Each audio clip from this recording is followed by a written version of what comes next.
किसी से मीठा बोलते हैं तो वो भी हमसे मीठा बोलता है।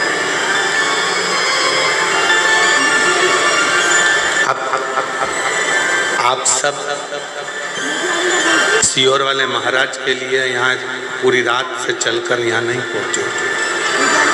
आप सीहोर वाले महाराज के लिए इतनी ठंड में, जिस ठंड में लोग अपनी रजाई नहीं छोड़ते, लोग अपना कमरा नहीं छोड़ते, अपना घर नहीं छोड़ते, ऐसी कड़कड़ाती हुई ठंड में और इस पूरे कच्चे गांव के जंगल वीरान में,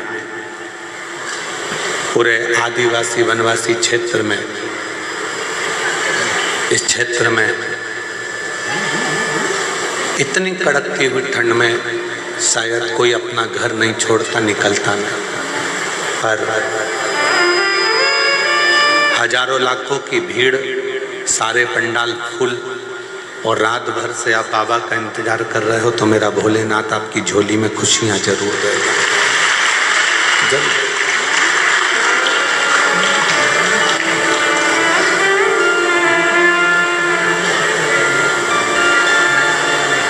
भक्ति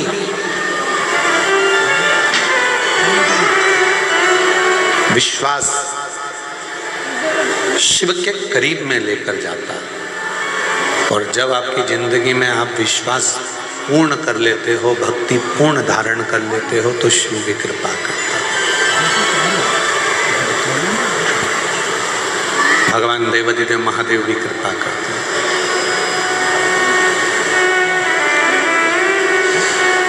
बहुत तेज ठंड लगती है तो हम कम्बल ओढ़ लेते हैं, रजाई ओढ़ लेते हैं, शॉल ओढ़ लेते हैं, अपने कानों को भी हम लोग बंद कर लेते हैं, टोपा लगा लेते हैं।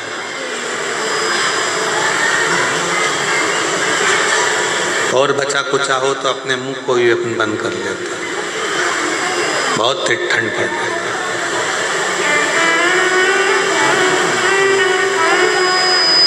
जैसे बहुत तेज हवा चलने पर, ठंड पड़ने पर शरीर को बचाया जाता है,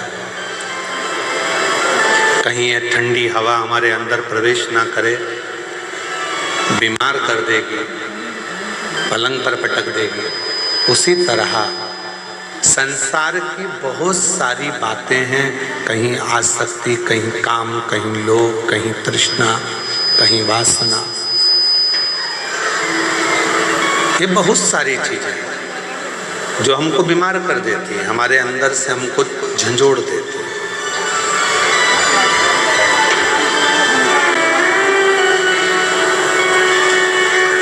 उस समय पर भगवान के भजन की, भगवान की भक्ति की, शंकर भगवान के श्री शिवाय नमस्तुभ्यम मंत्र की एक चादर, एक कम्बल ओढ़ लेना चाहिए, एक रजाई ओढ़ लेना चाहिए।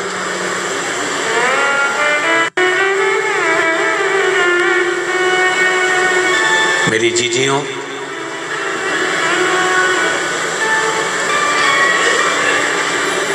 अपने आप पर पूरा भरोसा रखना, अपने आप पर पूरा विश्वास रखना, और अपने देव अधिदेव महादेव पर पूरा विश्वास रखना, पूरा भरोसा रखना। वो आपको कभी जिंदगी में डूबने नहीं देगा, आपका हाथ पकड़कर आपको मंजिल तक पहुंचा देगा। व्यक्ति कौन डूबता है? कौन सा व्यक्ति जिंदगी में आकर सक्सेस नहीं होता, सफल नहीं होता, उसकी जिंदगी में वो कभी तरक्की नहीं कर पाता, वो व्यक्ति जिंदगी में तरक्की नहीं कर पाता, वो व्यक्ति जिंदगी में सक्सेस नहीं हो पाता, वो उन्नति पे सीढ़ी पर नहीं चढ़ पाता, जिसने जिंदगी में आने के बाद कुछ संघर्ष किया है। तुम्हारे पिता तुमको गाड़ी दिला देंगे, तुम्हारे पिता तुम्हारे लिए बंगला बना देंगे, तुम्हारे पिता तुम्हारे लिए जमीन खरीद देंगे, प्लाट दे देंगे, फैक्ट्री डाल देंगे, दुकान बना देंगे, सब कुछ कर देंगे। फिर भी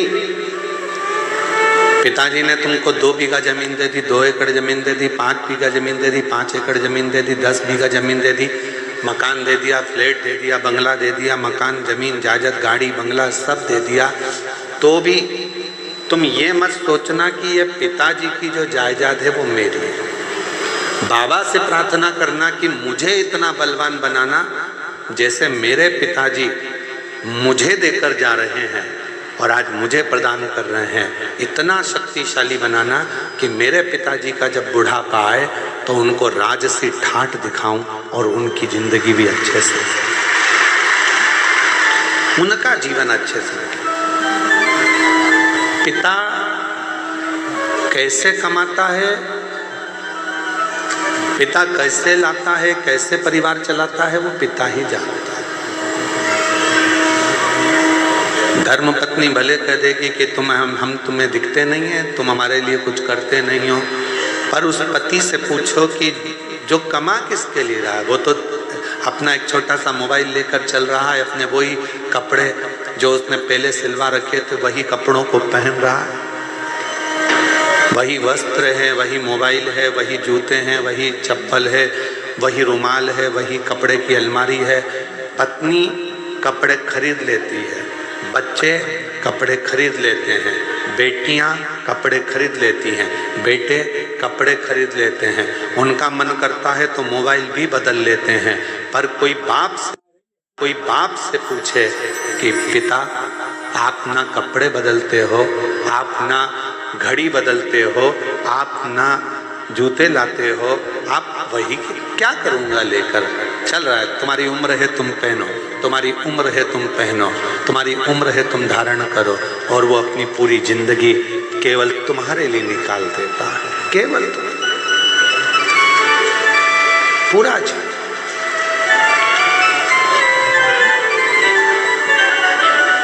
अब अपना क्या फर्ज है, उसने अपने लिए पूरी जिंदगी निकाल दी, तो उनका जब बुढ़ापा है, उनकी जब वृद्ध अवस्था है, तो अपना फर्ज है कि उनका साथ देना, उनको दुनिया की सारी खुशियां ला कर दे देना।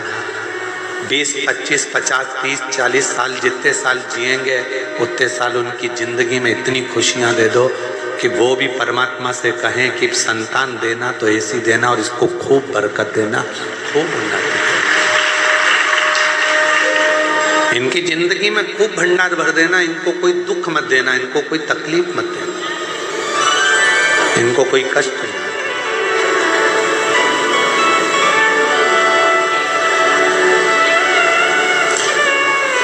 शिव स्वरूप पिता, शिव स्वरूप गुरु,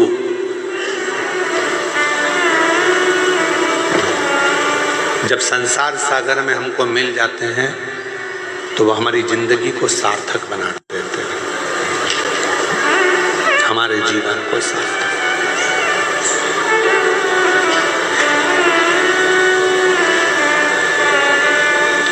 कभी कभी हमारे स्मरण में आता है कि शायद पिता दुनिया की सबसे बड़ी दौलत होती है, और वो अनुभव करोगे आप भी एक दिन, जब आप स्वयं पिता बनोगे तो अपने पिता को याद करोगे कि मेरे पिता दुनिया की सबसे बड़ी दौलत थी, दुनिया की सबसे बड़ी पूंजी थी। मेरा पिता खुद के लिए कभी नहीं जीता, वो परिवार के लिए, पत्नी मुझे ये लाना है, हाँ लिया, मुझसे मत पूछ, लिया, मुझे ये करना है, हाँ कर ले, तेरे को जब मर्जी पड़े वो कर। माँ पापा, बेटी कहती है मुझे ये करना, कर ले, बेटा कहता है मैं पापा ये करना, कर ले, वो कोई हस्तक्षेप करता ही नहीं, वो पिता है, वो जानता है। अपनी जिंदगी को, अपने जीवन को सफलता की ओर वही लेकर जाता है जिसने जिंदगी में थोड़ा संघर्ष किया होता। पैसा कमाओगे, लोग जुड़ेंगे,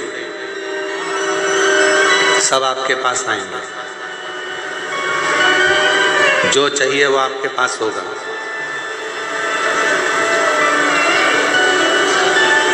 जो तुमको गाली देते थे वो भी पैसे के बल पर तुम्हारे पास आ जाएंगे। जब तुम्हारी सत्ता चलेगी, तुम्हारा वैभव चलेगा, सब तुमको प्रणाम भी करेंगे, नमन भी करेंगे, आदर भी करेंगे। तुम्हारे भीतर अहंकार मत करना कि मेरे पास इतना पैसा है, बिल्कुल नहीं। कुर्सी मिल जाए तो लोग तुमको आदर करेंगे, madam sir, sir madam, madam sir.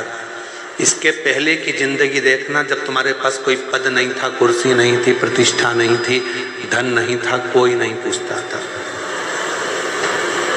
कुर्सी मिलने के बाद तुम्हें पूछ रहे हैं, पद मिलने के बाद तुमको पूछ रहे हैं, पैसा मिलने के बाद तुम्हें पूछ रहे हैं, मतलब ये सम्मान तुम्हारा नहीं है, ये उस कुर्सी का सम्मान है, ये उस पद का सम्मान है, ये उस पैसे का सम्मान है, तुम्हारा सम्मान नहीं है।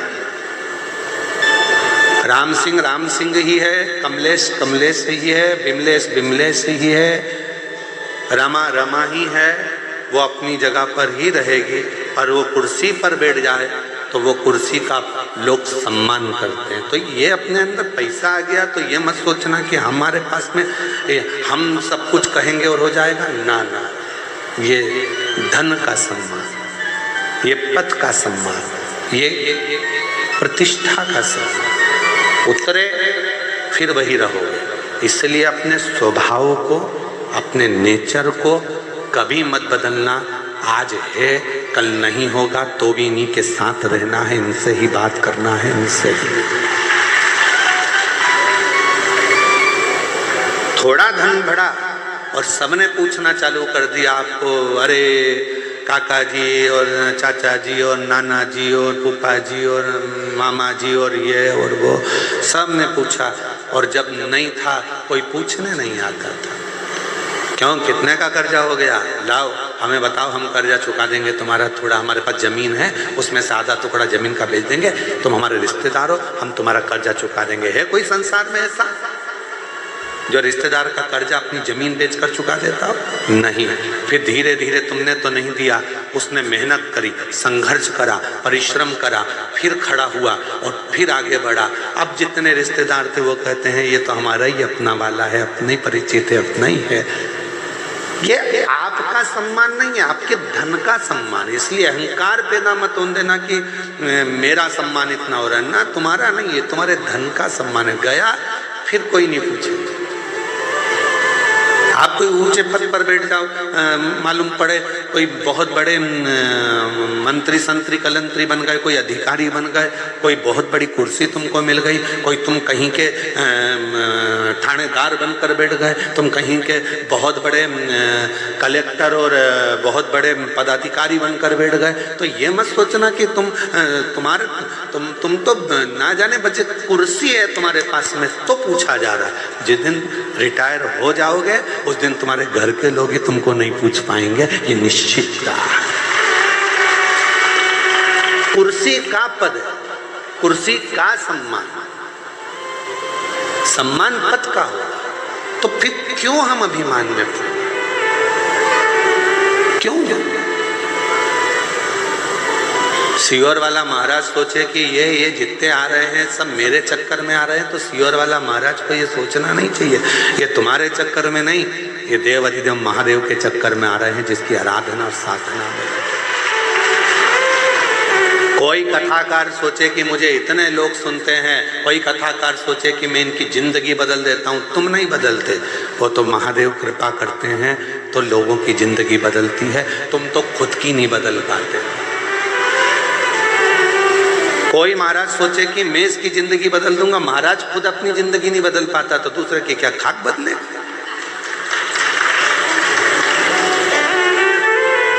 कभी ये विचार मत करना कि मैं कुछ कर रहा हूं, भोले आपकी कृपा से सब काम हो रहा, शंभु आपकी कृपा से सब कल जितेंद्र जी के, जयसवाल जी के बड़े बेटे प्रियांशु जी बोल रहे थे कि गुरुजी पापा को बहुत चिंता थी इस कथा की, समय कम था, 5 दिन में तैयारी करना थी। जितेंद्र जी कितने दिन की तैयारी? 5-6 दिन की तैयारी थी, 5 दिन में तैयारी करना थी। और कैसे होगा? प्रियांशु बता रहे थे आपके सुपुत्र कल की पापा को रात को 1-1, 2-2 बजे तक नींद नहीं आती थी, पूरी नींद उड़ गई थी। कहाँ? जिस दिन तक आप नहीं आए गुरुजी, उस दिन तक पापा को चिंता रही, और जैसे ही आप आए उसके बाद पापा ने सब भोलेनाथ पर छोड़ दिया। तो हम कहें जितेंद्र जी आपको साधुता की, आपके भीतर ये जरूर है कि आपने शिव पर आश्रित हो गए, शिव पर आश्रित।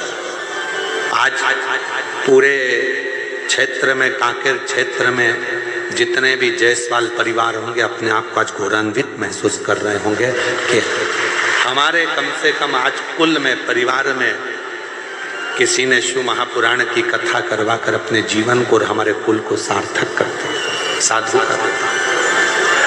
कब तक टेंशन है? जब तक हमने अपने ऊपर जवाबदारी ली। आपसे एक बात पूछें, जरा उत्तर दीजिएगा। फैक्ट्री में टेंशन नौकर को रहता है कि सेठ को रहता है? जम के बोलो, सेठ को। दुकान में टेंशन सेठ जी को रहेगा कि नौकर को रहेगा? सेठ जी। तुम्हारा बिजली का बिल जमा हुआ कि नहीं हुआ, नौकर को कोई मतलब नहीं है।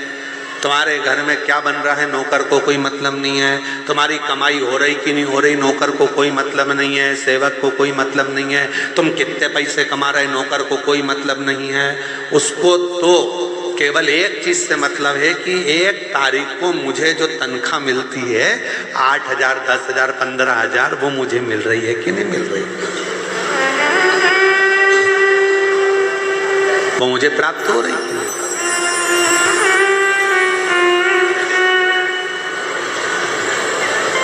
कितना कोहरा है जी, इतना भारी कोहरा, और उसमें ये शिव महापुराण की कथा, बड़ा आश्चर्य वाला विषय है। शिव भक्तों का नौकर को चिंता नहीं है, नौकर को टेंशन नहीं है। फैक्ट्री में क्या हो रहा है, फैक्ट्री चल रही है कि नहीं चल रही है, फैक्ट्री में घाटा लगा कि लाभ हुआ, किसी को मतलब नहीं है। बस उसको तो अपनी तनख्वाह से मतलब होता है। पूरी जवाबदारी सेठ की होती है, पूरी जवाबदारी से। इसलिए निवेदन है आप सबसे, जिंदगी में कभी आप सेठ बनने का प्रयास मत करना। सेठ बनोगे तो टेंशन आएगा। आप तो कोई भी पूछे सेठ जी बोले तो कह देना मैं सेठ नहीं, सेठ तो मेरा भोलेनाथ और सांवरिया सेठ है, मैं तो उसका सेवक हूं। सेठ एक ही है, और वो मेरा कुबेरेश्वर महादेव, मेरा कुबेर भंडारी, मेरा भोले बाबा, मेरा त्रिकालदर्शी, हम तो उसके नौकर हैं। हमारा घर भी वही चलाता है, परिवार भी वही चलाता है, कुटुंब रिश्ते सब वो निभाता है, हम तो उसकी तनख्वाह पाते हैं, तनख्वाह लेते हैं।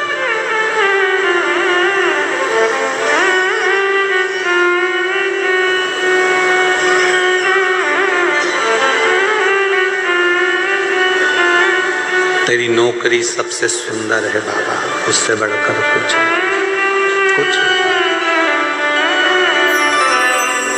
उससे जोरदार कुछ है। जब से तेरा गुलाम हो गया, तब से मेरा भी नाम हो गया। जब से तेरा गुलाम हो गया, तब से मेरा भी नाम हो गया। वरना औकात क्या थी मेरी, वरना औकात क्या थी मेरी। सबसे बढ़िया है सबसे खरी,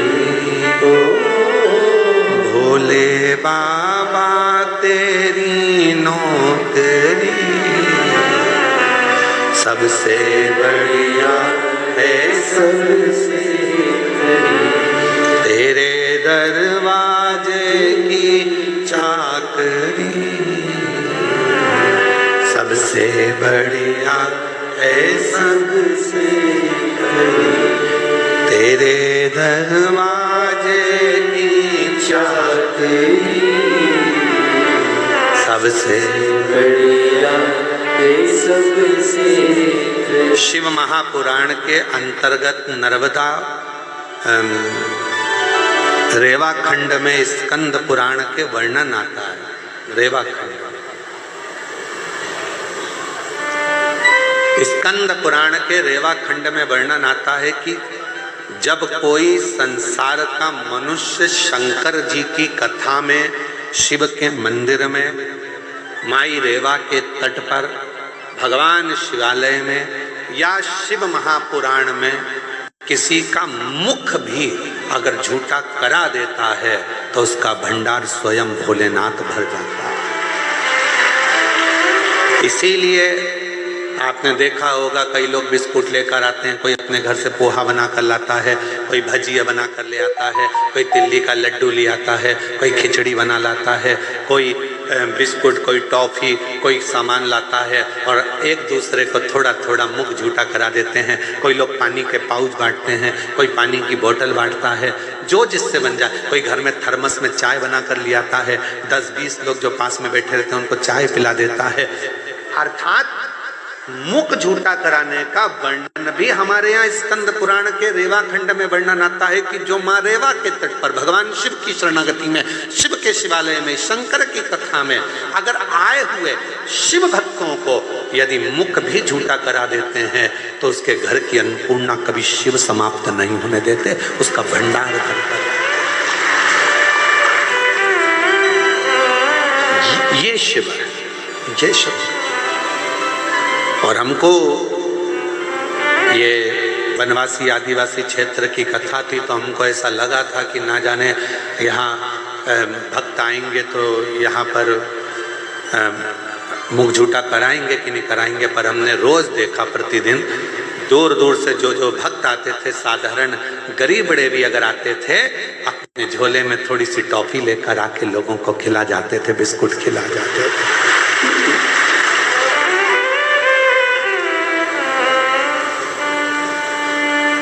यदि परमात्मा आपको सामर्थ्यवान बनाए, जितेंद्र जी आपके लिए एक पत्र आया था, कल हम पढ़ नहीं पाए, उस पत्र में लिखा था कि हम सप्तूर कथा में गए पर जो भोजन व्यवस्था यहाँ कच्चे गांव में मिली ऐसी भोजन व्यवस्था कहीं नहीं मिलता। एक बार जजमान परिवार के लिए जोरदार ताली बजाइए। साधुता है आपको, बहुत साधुता है इसको। इतनी अच्छी व्यवस्थाएं जो दी गई, साधुता आपके हृदय को, आपके भाव को कि शिव के प्रति आपका इतना समर्पण। जब से तेरा गुलाम हो गया तब से मेरा भी नाम हो गया। जब से तेरा गुलाम हो गया तब से मेरा भी नाम हो गया। वरना औकात क्या थी मेरी, वरना औकात क्या थी मेरी। सबसे बढ़िया सबसे भोले बाबा तेरी नौकरी। सबसे बढ़िया है सबसे स्वयं को आप सेठ मत समझो। आप तो भोलेनाथ जी को सेठ बना दो, हम उसके सेवक, हम उसके नौकर। टेंशन किसको किसको होगा? भोलेनाथ। चिंता किसको? भोलेनाथ। हम तो कौन है? उनके सेवक। बेटे को ज्यादा चिंता रहती है कि बाप को ज्यादा चिंता रहती है? बाप को ज्यादा चिंता रहती, क्या होगा इनका। बहुत सीधे हैं, सरल हैं, बीमारी का ठिकाना नहीं आज के जमाने में, कब किसको जाना पड़ जाए, मृत्यु का भरोसा नहीं है। पहले तो गारंटी भी थी कि 100 साल जी जाओगे, आज के जमाने में तो ये भी पक्का नहीं है कि कितने में निपट जाओगे। कब तुम्हारी फाइल निपट के जमा हो जाएगी किसको मालूम है, किसी को नहीं मालूम। पहले चिंता थी, पहले टेंशन नहीं होता था, अरे अभी तो बहुत जिएगा, 80 साल चलेगा, 90 साल चलेगा, 100 साल चलेगा। अब तो मालूम ही नहीं पड़ता, पड़ोस में सूचना मिल जाती, अटैक आ गया, अभी तो देखा था 8 दिन पहले ही तो मिली थी, उससे बढ़िया था, क्या हो गया, उनके घर की बहुत अच्छी थी, उसको क्या हो गया, मालूम पड़ा, चलेगा, मालूम ही नहीं पड़ता कब कौन कहाँ कैसे चले जा रहा, किसको मालूम, किसको पता।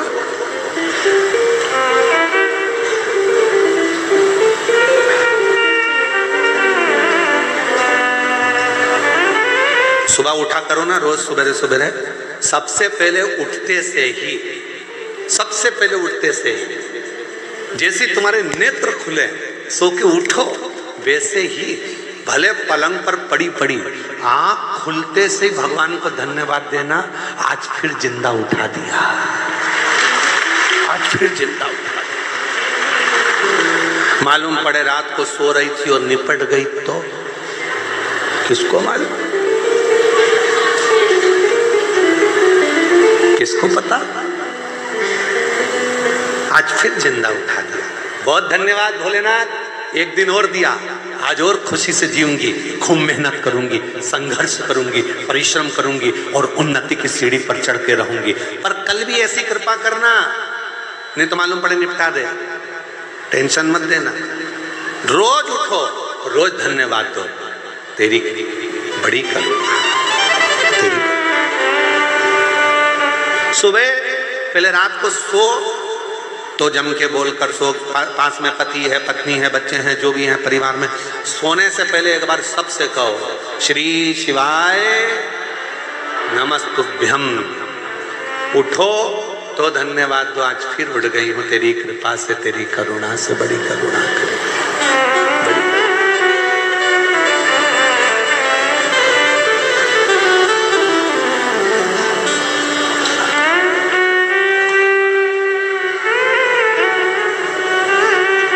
पड़ा रह जाएगा, अलमारी में कपड़े भी धरे की धरे रह जाएंगे।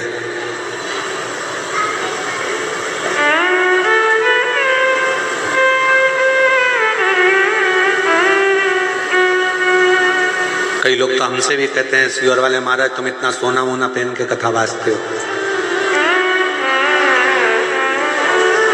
जजमान दिए हैं, भोलेनाथ की कृपा है,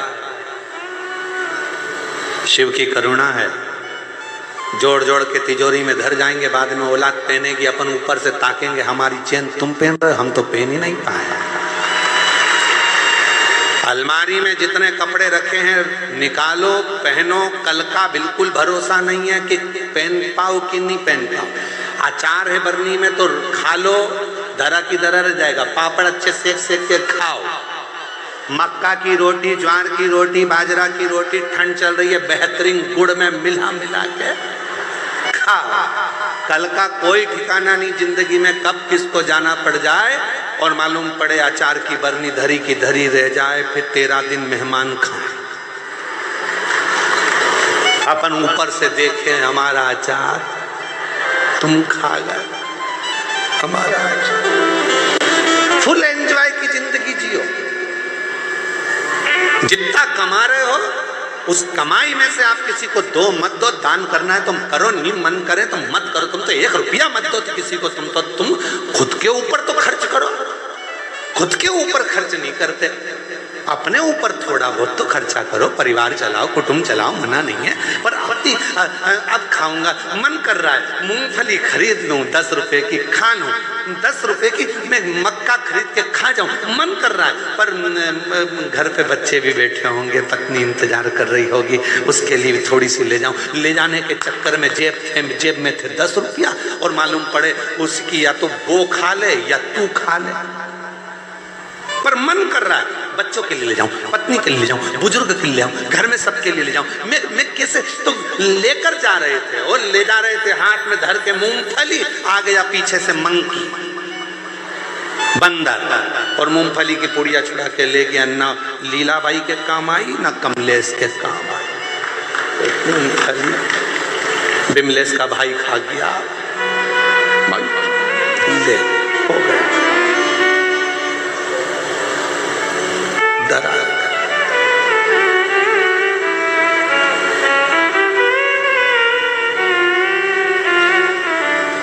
उस समय पर कोई नहीं आएगा, कोई भी नहीं, सारा घर परिवार सब धरा। एक बात और सुनो, बहुत अच्छी सुंदर बात है। देखो, जिस स्कूल में तुम पढ़ाई कर रहे हो उस स्कूल की बस बच्चों को लेने आती है। सही है कि गलत है? अरे बोलो तो जम के। तुम्हारे यहाँ है ऐसा है कि नहीं है? कांकेर जिला में जो स्कूल में पढ़ाई करते हो उस स्कूल की बस लेने आती है, टीचर को भी लेकर जाती है और स्टूडेंट को भी लेकर जाती है, बच्चों को। जिस कॉलेज में पढ़ाई कर रहे हो उस कॉलेज की बस लेने आती है। जिस फैक्ट्री में नौकरी कर रहे हो उस फैक्ट्री की बस लेने आती है। तुम बहुत बड़े ओहदे पर जज बन गए, अच्छी कुर्सी पर बैठ गए, तो सरकार की गाड़ी तुमको लेने आती। तुम बड़े अधिकारी बन गए तो सरकार की गाड़ी तुम्हें लेने आएगी, छोड़ने जाएगी। बोलो सही है कि गलत है? बोलो तो सही है ना? ज्यादा तेज ठंड तो नहीं लग रही है?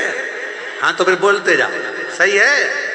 हाँ, स्कूल की बस स्कूल के बच्चों को लेने आ रही है, कॉलेज की बस कॉलेज के बच्चों को लेने के लिए आ रही है, प्राइवेट कंपनी की बस प्राइवेट कंपनी के लोगों को लेने आ रही है, और सरकार की बस सरकारी कर्मचारी को लेने के लिए आ रही है। अब वो तुम वहां नौकरी कर रहे हो इसलिए वो तुम्हें लेने आ रही है, वो तुम वहां पढ़ाई कर रहे हो इसलिए तुम्हें लेने आ रही है। दूसरे स्कूल के बच्चे को थोड़ी ना बिठा के ले जाएगी, दूसरे कर्मचारी को थोड़ी ना बिठा के ले जाएगी। उसी तरह जिस कंपनी में काम कर रहे हो उस कंपनी की बस तुम्हें लेने के लिए आती है। अब आज से एक बात याद कर लेना, अपन सब शंकर जी की कंपनी में काम कर रहे हैं, इसलिए आखिरी में शंकर की कंपनी की बस लेने के लिए कोई दूसरी बस अपने को लेने नहीं आएगी। नंदी पर भोलेनाथ होंगे और कहेंगे आओ बैठो साथ चलो, प्राण छूट चुके हैं, मैं तुम्हें नरक नहीं भुगताऊंगा। कंपनी की बस आई है, आराम से एसी कूलिंग कर कर लेकर जाऊंगा, आराम से चलना, मैं तुम्हें कैलाश लेकर जाऊंगा और वो कंपनी लेकर जाएगी। अंत समय प्रभु आना पड़ेगा, वचन दिया तो निभाना पड़ेगा। अंत समय प्रभु आना पड़ेगा, वचन दिया तो निभाना पड़ेगा। आए ना आए प्रभु कुटुंब कबीरा, अंत समय प्रभु आना पड़ेगा, वचन दिया तो निभाना पड़ेगा। अंत समय में तुझे आना है, वचन दिया था। शिव पुराण में बैठकर कहा था, सियोर वाले महाराज ने बोला था, हम नहीं मानते कि सियोर वाला महाराज कथा करता है, हम तो ये मानते हैं कि हमारा विश्वनाथ कथा करता है। तो हमने तो उनकी वाणी को शिव की वाणी मानी और वचन दिया था कि तुम घबराना नहीं, आखिरी में उसकी गाड़ी लेने के लिए आएगी। तो मुझे यमराज लेने नहीं आना चाहिए, मुझे यम के दूत नहीं आना चाहिए। अंत समय में आए तो तू आ।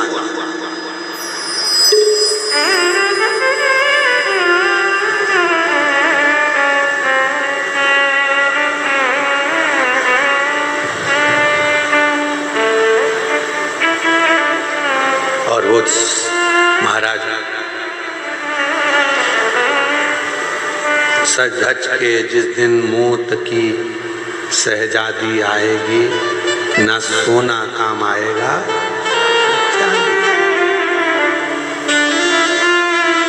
कोई पलंग पर पड़ा हो, अंतिम सांसें गिन रहा हो। आप लोग किसी को हॉस्पिटल में देखने गए हो कभी कि नहीं गए? बोलो बोलो, जम के बोलो, गए हो? हॉस्पिटल में जाके क्या बोलते हो? मामा जी। अब वो बेचारा ऑक्सीजन लगी मुंह में, वेंटिलेटर पे पड़ा, और तुम मामा जी, मामा जी समोसा ला दूं, मामा जी गुलाब जामुन, मामा जी 50,000 रुपए रख दूं तुम्हारे पलंग के पास। मामा जी ऑक्सीजन मुंह में लगी, मन में सोच रहे निकल जाए यहाँ से बाहर, मर रहा और 50,000 रुपए क्या ऊपर लेके जाऊंगा।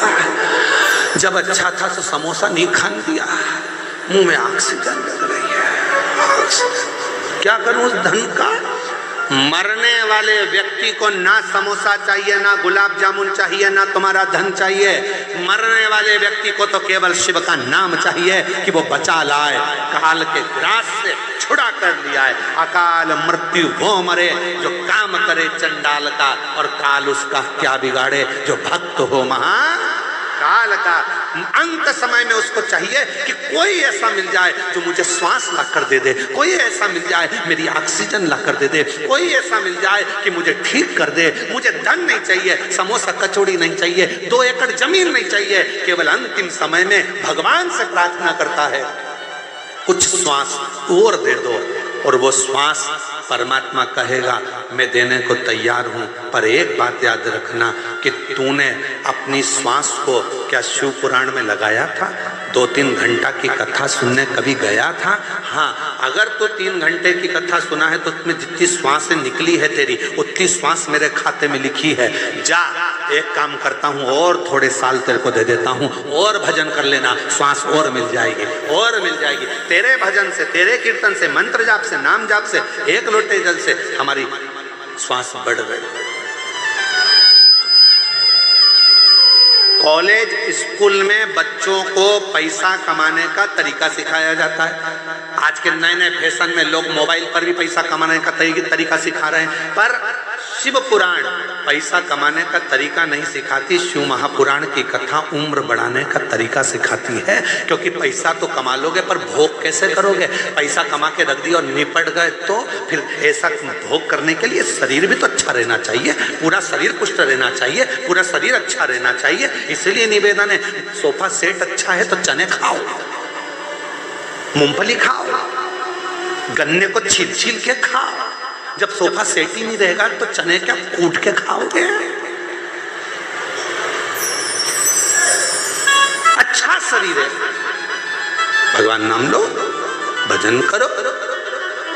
कई लोग कहते हैं गुरुजी अभी तो हमारी उम्र बची है, अभी तो हम कोई बुढ़े थोड़ी ना हो गए जो भगवान के मंदिर जाएंगे, अभी हम बुढ़े थोड़ी ना हो गए जो शिव पुराण की कथा में जाएंगे। जब बुढ़े हो जाएंगे तो कथा सुनेंगे।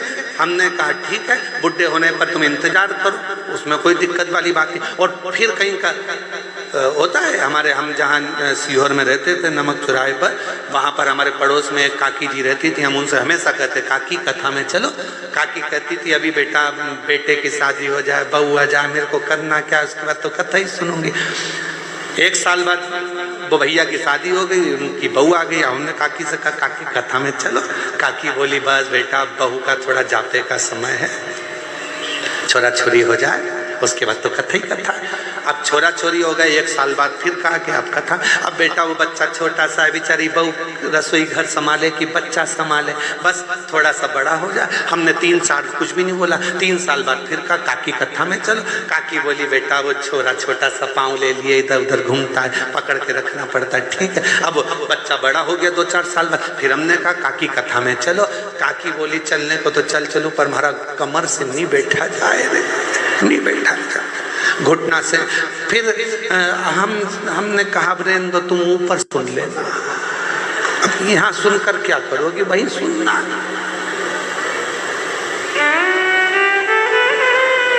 एक एक दिन हमारी सासू जी से हंसकर बोली जेठानी, राम नाम को सुमिरन कर ले, 2 दिन की है जिंदगानी।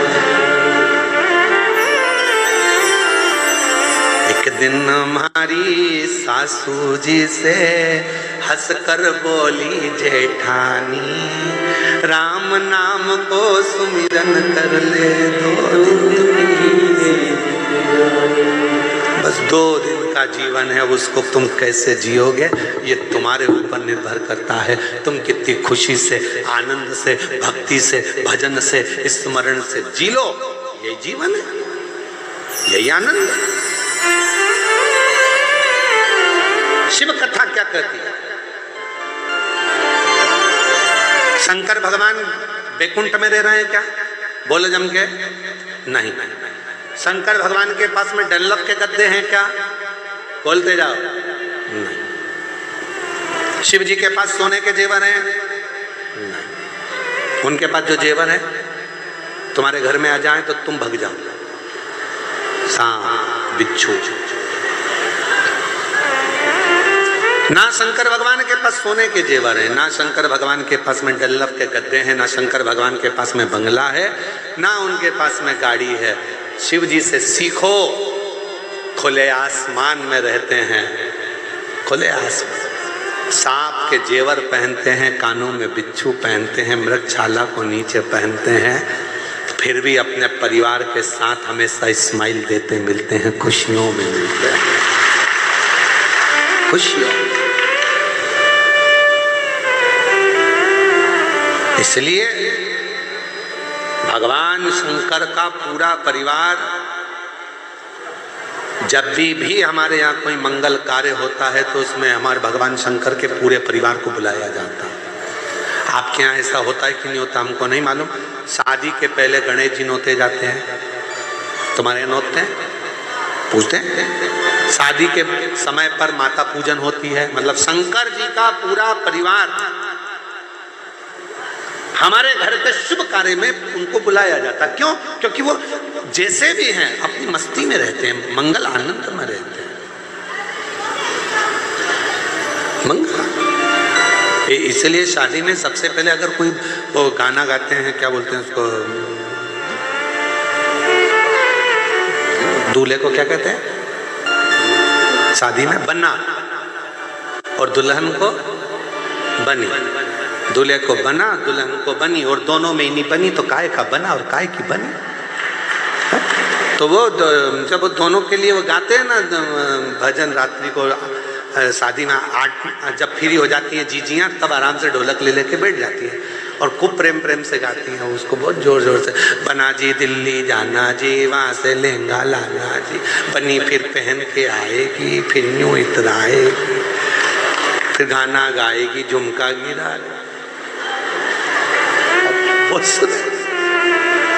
तो ये सब गाने से पहले वो पहले भजन गाते हैं भगवान गणेश जी का।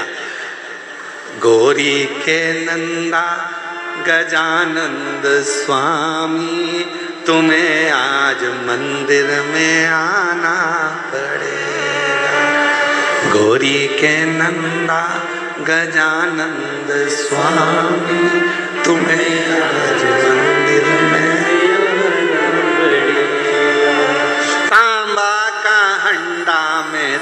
तो धरो पानी, तांबा का हंडा ता तो धरो पानी। गौरी के नंदा गजानंद स्वामी, तुम्हें आज मंदिर में नहाना पड़ेगा। गौरी के नंदा गजानंद स्वामी, तुम्हें आज मंदिर में नहाना। सोने की थाली में भोजन परोसा, सोने की थाली में भोजन परोसा। गौरी के नंदा गजानंद स्वामी, तुम्हें आज मंदिर में खाना पड़ेगा। बाबा सब करने से पहले भगवान गणेश जी को निमंत्रण, सब कार्य से पहले माँ देवी को निमंत्रण, सब कार्य से पहले भगवान षडानंद को निमंत्रण, सब कार्य से पहले भगवान कुल देवता को निमंत्रण। ये क्या है? मतलब शंकर भगवान वीराने में रहते हैं, कैलाश पर रहते हैं, एकांत में रहते हैं, उसके बाद भी शंकर भगवान अपनी मस्ती में, अपने आनंद में, शिव भक्ति में, बड़े भगवान शंकर अपनी मस्ती में रहते हैं। इसलिए सबसे पहले मंगल कार्य में उनके परिवार को बुलाया जाता है। आप में से कितने लोग हैं जिनके यहाँ पर शादी होती है तो भगवान लक्ष्मी और नारायण की पूजन होती है? ना, एक की पूजन होती है सत्यनारायण भगवान की, कि दूल्हा दुल्हन सावधान, पत्नी से निवेदन है पति से झूठ मत बोलना, और पति से निवेदन है इसको सब सत्य बताना। पर सही मायने में तो अगर दोनों सत्य बता दे तो 2 दिन में तलाक हो जाए। सत्यनारायण की कथा हो रही है, तुम इसको छुपाना नहीं और तुम इसको बताना। सत्य बोल दे। तभी बात करो, एक पत्नी तैयार होके बढ़िया साड़ी वाड़ी पहन के जोरदार तैयार होके पति के सामने आ गई और पति से पूछी मैं कैसी लग रही? पति बोला नहीं बोलूंगा, बोलूंगा तो तू लड़ लेगी। अरे बोला तो सही मैं कैसी लग रही हूँ? पति नहीं बोला, बेचारा चुप रहा, चुप नहीं बोला। पत्नी ने हाथ पकड़ लिया, मैं तुमसे पूछ रही हूँ मैं कैसी लग रही हूँ? पति बोला ऐसी लग रही जैसे हरी घास में भैंस चल रही।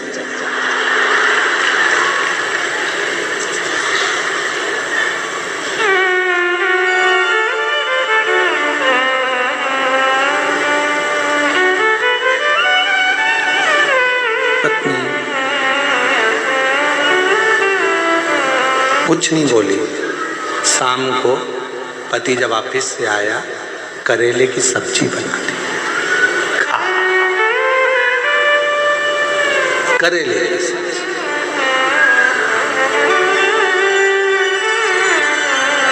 सबसे होती है शादी ब्याह में। लक्ष्मी नारायण भगवान का पूजन नहीं, सत्यनारायण भगवान का पूजन होता है। शादी ब्याह में भगवान गणेश जी का पूजन होता है।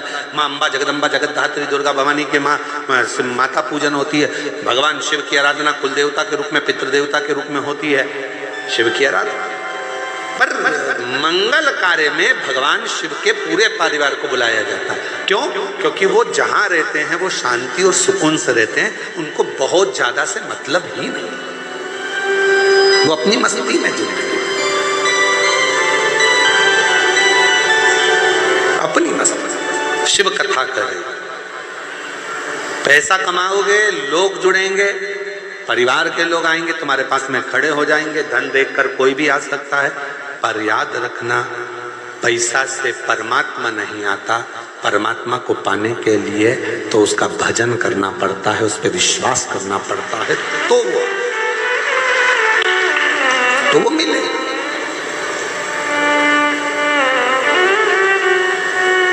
मेरी किस्मत का जब गुल खिला, तब जा कर के ये दर मिला। मेरी किस्मत का जब गुल खिला, तब जा कर के ये दर मिला।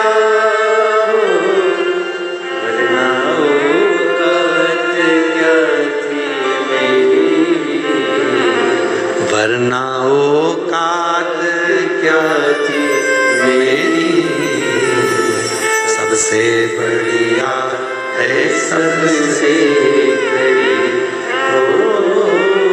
भोले बाबा तेरी तो तेरी, सबसे बढ़िया है सबसे करीब। तेरे दरवाजे की चाकरी, सबसे बढ़िया है सबसे। जब हम उसके दरवाजे की चाकरी करते हैं, सेवा करते हैं, नौकरी करते हैं, उसके दरवाजे पर जाकर रोज जल चढ़ाने जाते हैं, रोज 1 लोटा जल चढ़ाने जाते हैं। लोग पूछें आपसे कि 1 लोटा जल चढ़ाने से क्या मिलेगा? कहना तनख्वाह मिलेगी। कौन सी तनख्वाह? तो कहना वो अंत समय में काम आएगी, आखिरी में वही तनख्वाह काम आएगी जो हमने 1 लोटा जल चढ़ाया है, उसी ने हमारी समस्या का निवारण करा है, उसी ने हमारी समस्या को दूर किया है। एक पत्र अच्छा है, देखिए। मेरा नाम अंजू नेताम, मेरे पति का नाम मुकुंद सिंह नेताम, ग्राम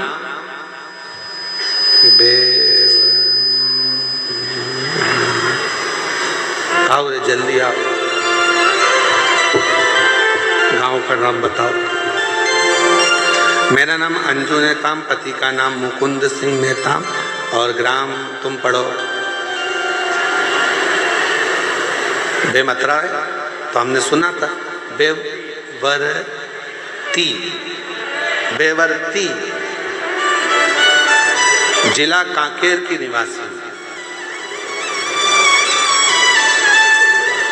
गुरुजी, मेरे पति को विगत 15 वर्षों से शराब पीने की आदत थी और नशे में धुत इधर उधर घूमते रहते और कहाँ कहीं भी गिर पड़े। जान पहचान वाले व्यक्ति मेरे पति को घर छोड़ जाते। मेरे पति का काम पे जाते थे ना, उनकी कोई दिमागी स्थिति ठीक रहती थी, साथ ही परिवार की आर्थिक स्थिति भी ठीक नहीं रहती थी। कहीं बैठी हो जीजी तो हाथ हिला सकती हैं। मेरा नाम अंजू नेताम, पति का नाम मुकुंद सिंह नेताम। मैं बहुत परेशान थी। पड़ोस की दीदी ने मुझे शिव पुराण के बारे में बताया, तब से मैंने शिव पुराण कथा सुनना और देखना शुरू किया। हमने पहली कथा रायपुर गुड़ियारी में मेरे पति और बेटी के साथ कथा पंडाल में बैठकर कथा श्रवण की और दिल से प्रार्थना करी, बाबा से विनती की मेरे पति शराब पीना छोड़ दें। और बाबा की ऐसी कृपा हुई गुरुजी कि मेरे पति एक ही कथा के पंडाल में गए थे गुड़ियारी में और वहीं मिट्टी को उन्होंने गले पर लगाया और शराब को पीना छोड़ दिया। उस दिन से आज तक मेरे पति ने शराब को हाथ नहीं। शिव कृपा इसी को कहते हैं।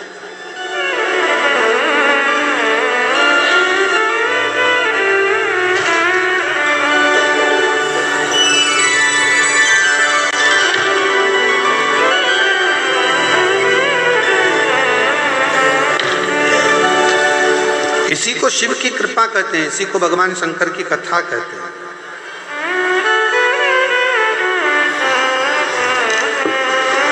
इसी को भगवान शंकर की दया कहते हैं।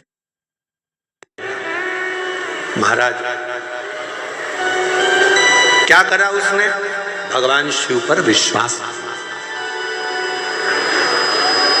क्या करा उसने? भगवान शंकर पर भरोसा किया। और जब वो भगवान शिव पर भरोसा करने लगी तो भोले बाबा ने उसके सारे दुखों को, सारी तकलीफों को हर लिया। मेरी जीजियों, मेरे जीजाओं, मेरी बेटियों, बेटाओं, मेरी बुजुर्ग माता पिता, याद रखना शिव महापुराण की कथा केवल कथा नहीं है, केवल कथा। ये कथा तो आज यहाँ पर विराम हो जाएगी, आप अपने घर चले जाएंगे, पर यहाँ से बाबा से कह कर जाना, भूमि को नमन कर कर। जब आरती के बाद आप लोग यहाँ से जाओ तो यहाँ की मिट्टी को नमन कर कर कहना, बाबा ऐसी कृपा करना कि 7 तारीख से 13 तारीख तक जो दंतेवाड़ा में कथा हो रही है गिदम में 2 बजे से 5 बजे तक दिसंबर के महीने में, बाबा ऐसी कृपा कर दो कि उस कथा में मेरा पत्र इस व्यासपीठ पर पहुंचे और मेरा दुख इतने ही दिनों में समाप्त हो। एक हिरण्यकशिपु जिसके घर में भगवान श्री प्रहलाद जी का जन्म हुआ,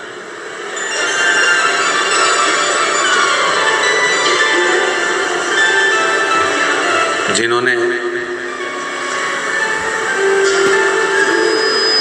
भगवान की अविरल भक्ति को धारण किया, भगवान की अविरल भक्ति को धारण किया शिव कृपा से।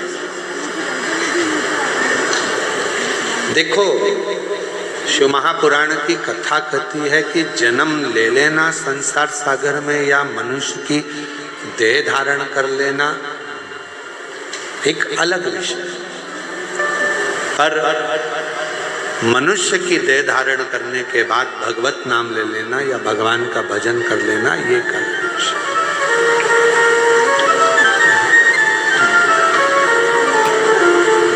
जन्म तो संसार में कितने जन्म लेते हैं और जन्म लेने के बाद कौन अच्छा कर्म करता है नहीं कर पाता है, ये उसके ऊपर निर्भर करता है।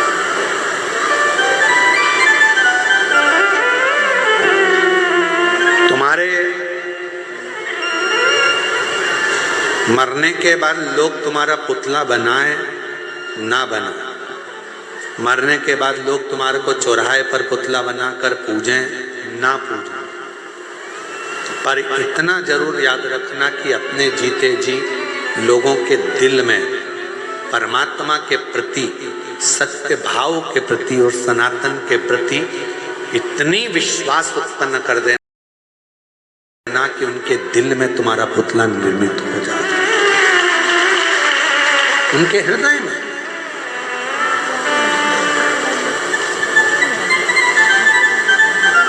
प्रहलाद को दर्शन, क्योंकि प्रहलाद जी के पिताजी ने पूछ लिया था, हिरण्यकशिपु ने, कहाँ है तेरा भगवान, क्योंकि हिरण्यकशिपु ने वर मांगा था, ना नीचे मरूं ना ऊपर मरूं, ना अंदर ना बाहर, ना अस्त्र से ना शस्त्र से, ना दिन में ना रात में, ना नर से ना पशु से, मेरी मृत्यु ना दिन में रात में हो ही ना। तो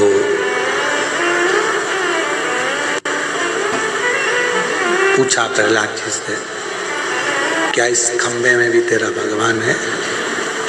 खंबे में क्या परमात्मा है तेरा? शंभू,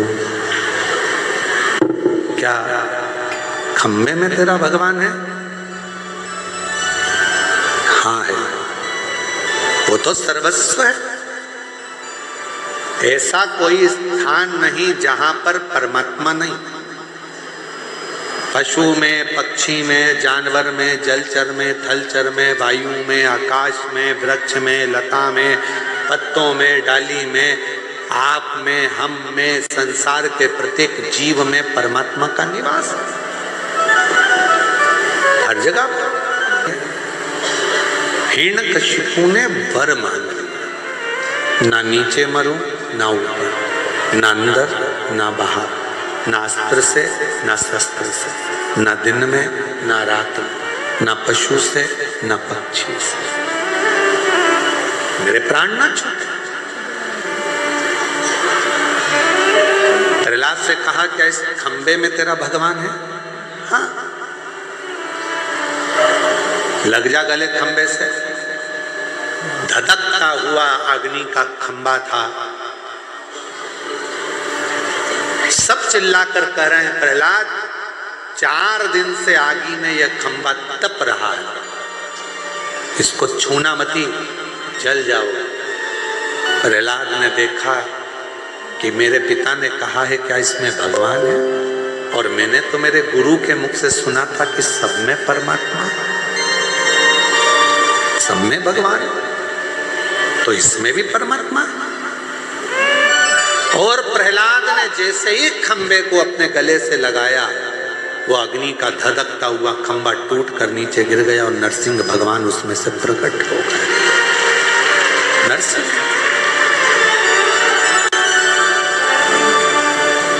खंबा टूट कर नीचे गिरा और नरसिंह भगवान उसमें से प्रकट हुए। दौड़े नरसिंह भगवान ने हिरण्यकशिपु को पकड़ा, सिंहासन पर ले गए।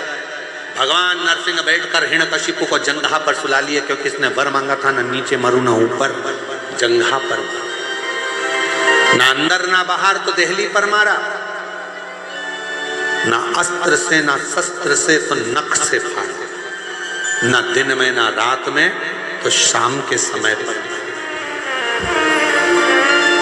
न नर से ना पशु से, नरसिंह बनकर, ना ही 12 महीने में मरे, इसलिए एक अधिक कर कर अधिक मास में आए हैं और हिरण्यकशिपु को फाड़ दिया, हाथों को निकाल कर अपने गले में माला की तरह धारण कर लिया। माला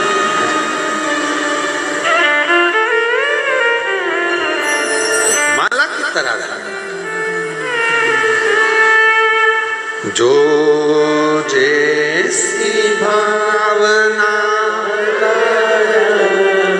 बेटी का नौकरी लगा है और भाई का नौकरी लगा है, एक बार जोरदार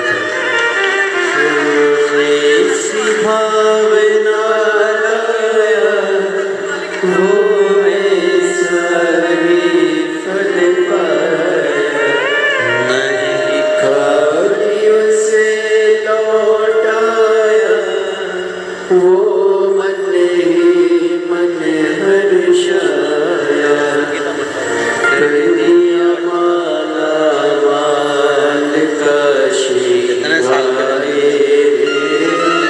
लुटा दिया भंडार काशी वाले, लुटा दिया भंडार काशी वाले, कर दिया माला काशी वाले। हिरण्यकशिपु को बीच में से फाड़ दिया, आंतों को निकालकर नरसिंह भगवान ने धारण कर दिया। शिव पुराण की कथा कहती है वो जो हिरण्यकशिपु के शरीर से जो आंतें निकाली गई थी और जो डाली गई थी, भगवान नरसिंह ने क्रोध में अपने गले में उस हिरण्यकशिपु के आंतों में इतना क्रोध था, इतना राक्षसी असुर भाव का क्रोध था कि वो पूरे शरीर में भगवान नरसिंह के और क्रोध जागृत हो गया। और कौन जाएगा? नरसिंह भगवान के क्रोध को शांत करना था। कहा माता लक्ष्मी जी से आप गुस्सा शांत कर दो। एक बात याद रखना, अपनी जिंदगी में उतार कर रखिएगा, एक बात को अपने जीवन में उतारिएगा। महाराज एक बात अपने जीवन में उतारिएगा, क्रोध पति को आ रहा है तो याद रखना, पत्नी कभी पति के क्रोध को शांत नहीं कर सकती। पत्नी पति के क्रोध को शांत नहीं करेगी। क्रोध को शांत कौन करेगा? तो शिव महापुराण की कथा कहती है क्रोध को शांत करेगा तो आपके घर में जो छोटे बच्चे होते हैं वो अगर पिता की गोद में चले जाएं तो क्रोध शांत हो जाता है। क्रोध शांत। घर में जो छोटे हैं और छोटे बच्चे जो घर में होते हैं वो क्रोध को शांत कर देते हैं। घर में जो चंचल प्रवृत्ति के छोटे छोटे बच्चे होते हैं वो क्रोध को शांत कर देते हैं, वो क्रोध को समाप्त कर देते हैं। उनकी मीठी वाणी, उनका स्नेह। तो शिव महापुराण की कथा कहती है, कई लोग कथाओं में कह देते हैं भगवान की ये गलती मत कर देना, भगवान गुस्सा हो जाएंगे, भगवान को क्रोध आ जाएगा, तुम ये मत कर देना, भगवान को क्रोध आ जाएगा, तुम ऐसा मत कर देना, भगवान को क्रोध आ जाएगा। शिव महापुराण की कथा कहती है संसार में जन्म लेने वाला एक एक मनुष्य भगवान के लिए बच्चा है, और बच्चा गलती करता है तो माता पिता को क्रोध नहीं आता, वो उसको संभालने का प्रयास करता है। कई लोग भगवान से मनुष्य को दूर करने का प्रयास करते। एक पत्र में लिखा एक बहन ने, शिव तत्व लगे लोग तुम्हारे पीछे लगे रहेंगे, मंदिर मत जाओ, क्या करोगे मंदिर जाकर? दुनिया के लोग, कई लोग कहते हैं शंकर भगवान क्रोध के देवता हैं, भगवान शंकर रुद्र देव हैं, भगवान शंकर को गुस्सा बहुत आता है, क्रोध बहुत आता है, भगवान शंकर को क्रोध बहुत आता है, रुद्र है, भगवान शंकर को क्रोध बहुत आता है। मेरा निवेदन है मेरी जीजियों, वो पिता है, जगत का पिता, और हम उसकी औलाद हैं, हम उसकी संतान हैं। कोई पुराण, कोई शास्त्र ये नहीं कहता कि भगवान देवाधिदेव महादेव आपको दंड देंगे। मेरे शंकर भगवान का तो कोई विद्रोही है ही नहीं। जितने असुर थे, जितने राक्षस थे, सब शिव जी की पूजन करते थे, सब शंकर की आराधना करते थे, सब शिव जी की साधना करते थे। मेरे शिव जी का कोई विद्रोही नहीं, मेरे शंकर भगवान का कोई द्रोही नहीं। सबसे मेरे शंकर भगवान का प्रेम है, सबसे, सबको मेरे देवाधिदेव महादेव लेकर चलते। कैसे कोई विद्रोही? दुनिया के लोग अगर आपसे कह दें कि शंकर भगवान क्रोध के देवता हैं, शिव जी को मत पूछना, शंकर भगवान को ये मत करना, आज के जमाने में लोग सोशल मीडिया के माध्यम से बहुत सारे ऐसे लोग हैं जो अपना अपना सोशल मीडिया के माध्यम से अपना अपना वीडियो बनाते हैं और नई नई तरह की चीजें आप लोगों को बताते रहते हैं। शंकर भगवान को अभी अभी एक कोई हमको बता रहे थे कि भाई ऐसा ऐसा लोग बता देते हैं कि शिव जी को ये चढ़ाने का बोल दिया, शिव जी को वो चढ़ाने का बोल दिया। हमारा निवेदन है, शंकर भगवान की पवित्र कथा शिव महापुराण गीता प्रेस गोरखपुर की मार्केट में बाजार में सबदुन मिलती है, आप कहीं से भी ले सकते हैं और उसका अध्ययन कर सकते हैं, पढ़ सकते हैं, पढ़ो। पर व्यर्थ का कोई कहे शिव जी से दूर रहना, शंकर भगवान क्रोध के देवता हैं, उनको गुस्सा आ जाता है, वो क्रोध करते हैं, शंकर भगवान बड़े क्रोधी हैं। ना ना, मेरे 33 कोटि देवी देवता जितने भी हैं जिनको हम सनातनी पूजते हैं, सनातन धर्म में जिन देवी देवता का हम पूजन करते हैं, वो कभी क्रोध करना नहीं जानते।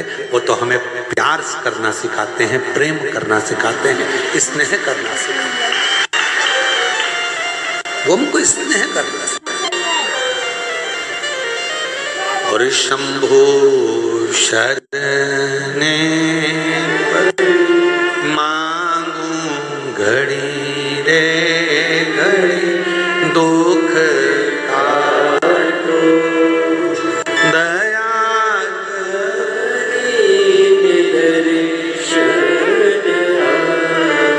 ओ शंभो मांगो दुख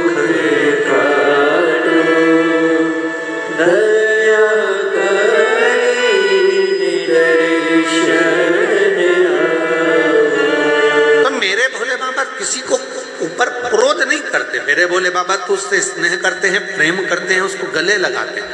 शंकर भगवान की सेवा दुनिया में सबसे सरल सेवा अगर किसी की है तो शिव जी की है। एक लोटा जल, बोल बम का नारा है, श्री शिवाय हर हर। इतनी सरल सेवा। पत्ता तोड़ा शिव जी को चढ़ा दिया, बेल पत्र नहीं है तो कोई दूसरे वृक्ष का पत्ता शिव जी को चढ़ा दिया, जो मिल गया भगवान शंकर को समर्पित कर दिया। ढेरों में सामग्री नहीं तो एक चावल का दाना शिव जी को चढ़ा दिया। इतनी सरल सेवा। नहीं है तो एक लोटा जल चढ़ा दिया, वो भी नहीं बना तो 3 बार ताली बजा दी, वो भी नहीं बना तो बम बम भोले बोल दिया, उतने में प्रसन्न हो गए। और ये भी नहीं बना तो शिखर का दर्शन कर लिया भगवान के मंदिर का, उतने में काम हो गया। कितना सरल, कितना सहज देव, मेरे शिव, मेरे ओघड़दानी, मेरे शंभु, मेरे त्रिकालदर्श, मेरे कैलाश। इतने सरल देव कहाँ हो?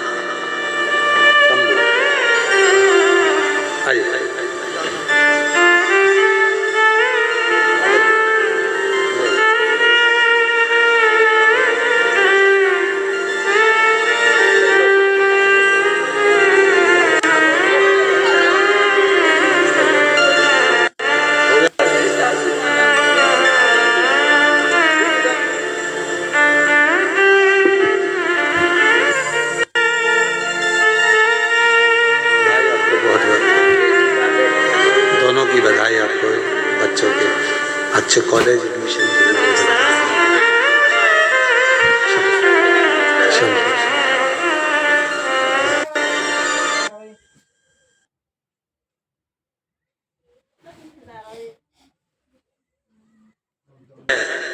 जो फिर उपज कर निकल आती है, उसको काटा नहीं जा सकता। फिर उपज कर निकल आती है, उपज कर, उसको काट नहीं सकते। और हृदय से, दिल से भगवत भजन करो। यहाँ वहाँ मत जाओ, जहाँ वहाँ जाकर ये मत सोचो कि आपका काम हो जाएगा। आपके देवता इतने प्रबल हैं, बूढ़ा देव महादेव इतने प्रबल हैं, भगवान शिव इतने प्रबल हैं कि तुम्हारे एक लोटा जल चढ़ाने से जिंदगी के सारे दुख अपने आप मिटते चले जाएंगे। डराएंगे लोग। शिव जी क्रोध के देवता ना, भगवान शंकर क्रोध के देवता नहीं, भगवान शंकर तो करुणा के देवता है। भगवान शंकर क्रोध के देवता नहीं, करुणा के देवता है।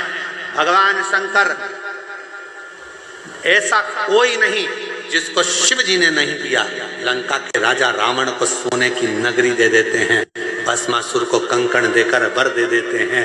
शिव शिव है, वो देने में पीछे नहीं हटते। तुमने जो मांगा उसने दिया,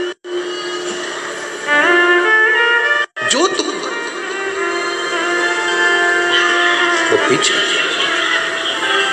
शिव महापुराण की कथा में वर्णन आता है, भगवान देवाधिदेव महादेव नरसिंह भगवान का क्रोध तीव्र हो गया। भगवान विष्णु नरसिंह रूप रखकर आए और उनका क्रोध बढ़ता चला गया। उनके क्रोध को कौन शांत करे? लक्ष्मी जी ने शांत नहीं करा, प्रहलाद जी को भेज दिया। प्रहलाद को देखकर भगवान नरसिंह का क्रोध थोड़ा शांत हुआ, पर फिर उन्होंने उपद्रव करा बहुत। यहाँ वहां जहां जाते वहां देवता घबराने लगते, करे तो करे क्या।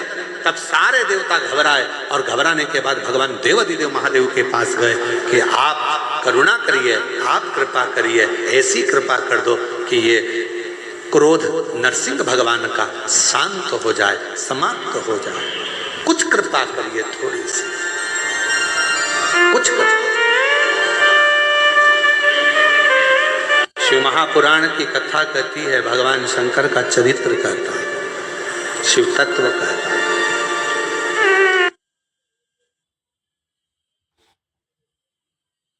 हमारे भीतर के जो विकार हैं, हमारे भीतर का जो क्रोध है, अपशब्द हैं, ताने हैं, गालियां हैं, हमारे भीतर के जो विकार हैं वो धीरे धीरे समाप्त होने लगते हैं अपने आप।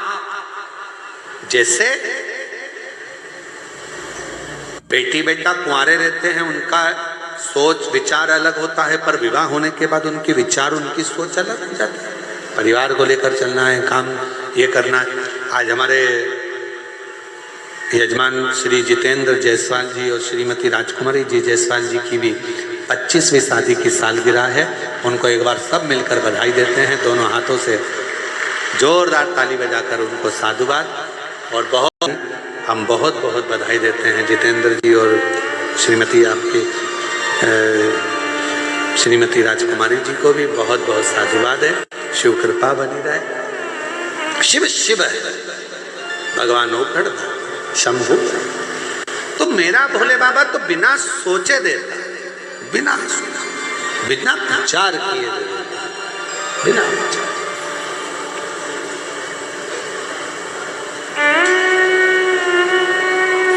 रावण को बाबा तूने लंका दिया,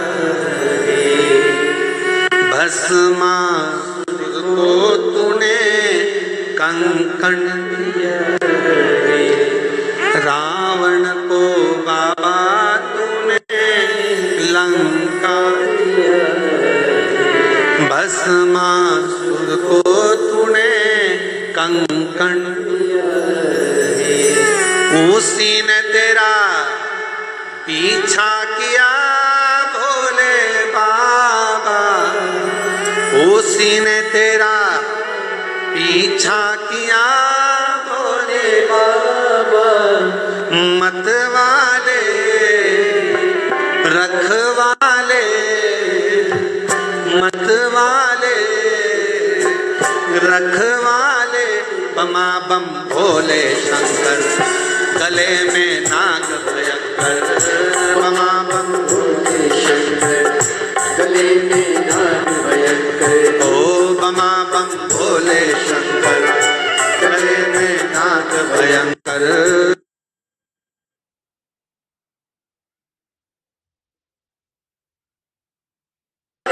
बमा बम भोले शंकर, गले में नाग भयंकर।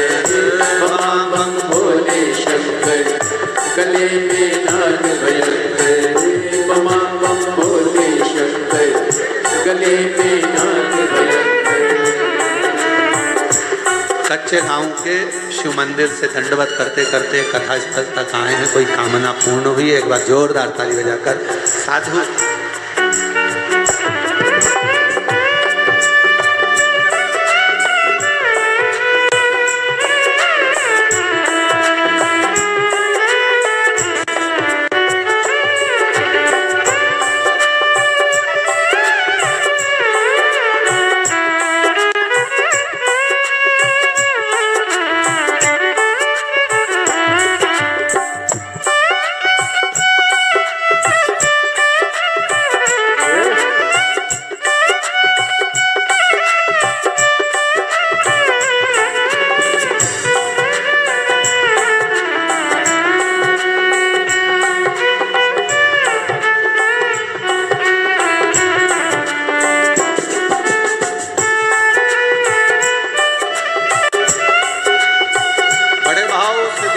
से ताली से बजाते हुए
सजाया, कानों में भोले तूने कुंडल सजाया, कानों में भोले तूने कुंडल सजाया, शीशी गंगा की धारा लिए भोले बाबा, शीशी गंगा की धारा लिए भोले बाबा,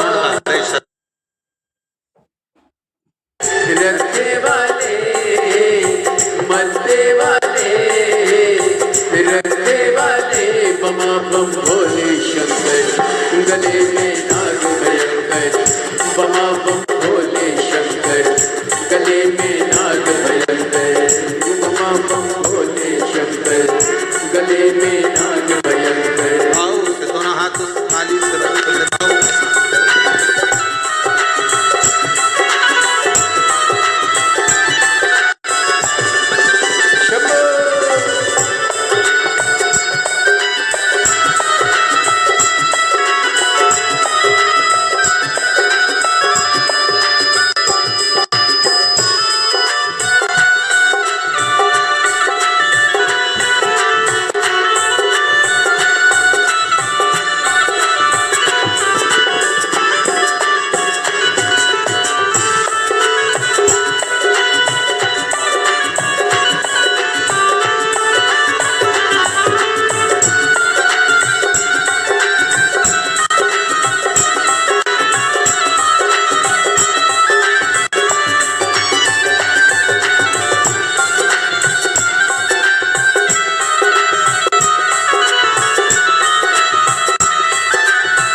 कष्ट मिटाए तुमने भक्तों के रखे, कष्ट मिटाए तुमने भक्तों के रखवाले, मरने वाले रखने वाले, मरने वाले रखने वाले। बमा बम भोले शंकर गले में नाग भयंकर, बमा बम भोले शंकर गले में नाग भयंकर, बमा बम भोले शंकर गले में नाग भयंकर, बमा बम भोले शंकर गले में नाग भयंकर, ओ बमा बम भोले शंकर गले में नाग भयंकर, बमा बम भोले शंकर गले में, बमा बम भोले शंकर गले में नाग भयंकर, बमा बम भोले शंकर गले में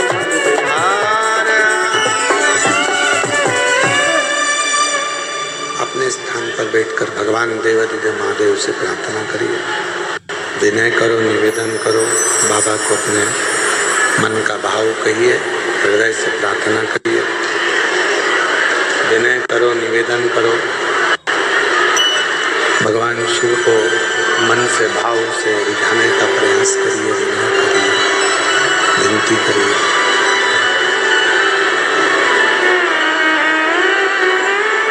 जहाँ जगह मिले वहाँ बैठकर बाबा को अपने मन की भाव कहिए और प्रार्थना करो, विनय करिए। आज कथा का समापन दिवस है, विराम दिवस है। जहाँ भी जगह मिले वहाँ बैठकर बाबा को अपने मन का भाव हृदय से प्रार्थना करो, विनय करो, निवेदन करो, विनती करो। सभी लोग साथ में बोलें, बाबा से विनय करें, निवेदन करें, प्रार्थना करें।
ओगड़दानी त्रिकालदर्शी कैलाशी विनाशी भगवान शंकर की पवित्र कथा कर रही है, शिव महापुराण की कथा वर्णन कर रही है, शिव तत्व कर रहा है। भगवान शंकर की पवित्र कथा कहती है कि भगवान देवाधिदेव महादेव के पास में जाकर सभी देवताओं ने प्रार्थना की, विनय करा, निवेदन करा। इस क्रोध को, नरसिंह भगवान का जो क्रोध है, नरसिंह भगवान का जो गुस्सा है, क्रोध है, भगवान नरसिंह का जो क्रोध है, उसको शांत किया जाए। शंकर भगवान कहते हैं कि यदि क्रोध नरसिंह भगवान को आ रहा है तो उसकी शांति मैं अकेला नहीं करूंगा, तुम सब मेरे साथ में मिलो और क्रोध शांत।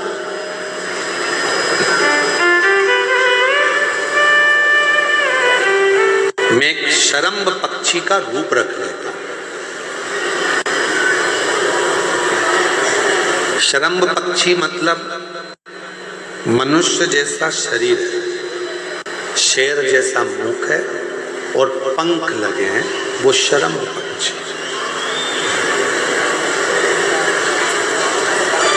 और शरम्भ पक्षी का रूप रखकर मैं नरसिंह भगवान को क्रोध को शांत करूंगा, उनको पंजे में उठाकर अलकनंदा नदी में ले जाकर डालूंगा, जिससे उनका क्रोध शांत होगा। शरम्भ पक्षी का रूप रखकर भगवान नरसिंह भगवान के पास में पहुंचे और नरसिंह भगवान के पास पहुंचकर उन्होंने नरसिंह भगवान को अपने पंजे में लिया और अलकनंदा नदी में ले जाकर छोड़ा।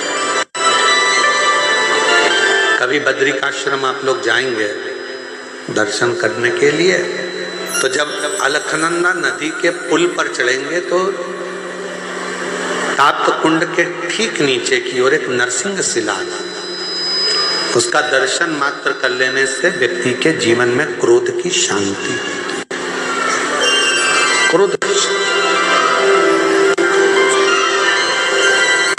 शरम्भ भगवान शिव जी का जो ये नाम है शरम्भेश्वर महादेव, ये कोई साधारण सा नाम नहीं। भगवान शंकर का ये जो नाम है ये क्रोध को शांत करता है। इसलिए जब जब अगर अपने भीतर अगर कहीं क्रोध उत्पन्न हो रहा है या अपने को लगता है कि अपन बहुत गुस्सा कर रहे हैं, एक बेलपत्र को अपने हाथ में रखकर शंभेश्वर महादेव का नाम लेकर अपने घर में जो शंकर का शिवलिंग है उसको यदि समर्पित कर देते हैं तो हमारा क्रोध उसी क्षण समाप्त हो जाता है, शांत हो जाता है। शंभेश्वर ये क्रोध की शांति के लिए शंभेश्वर बाबा। शिव कथा कहती है, आगे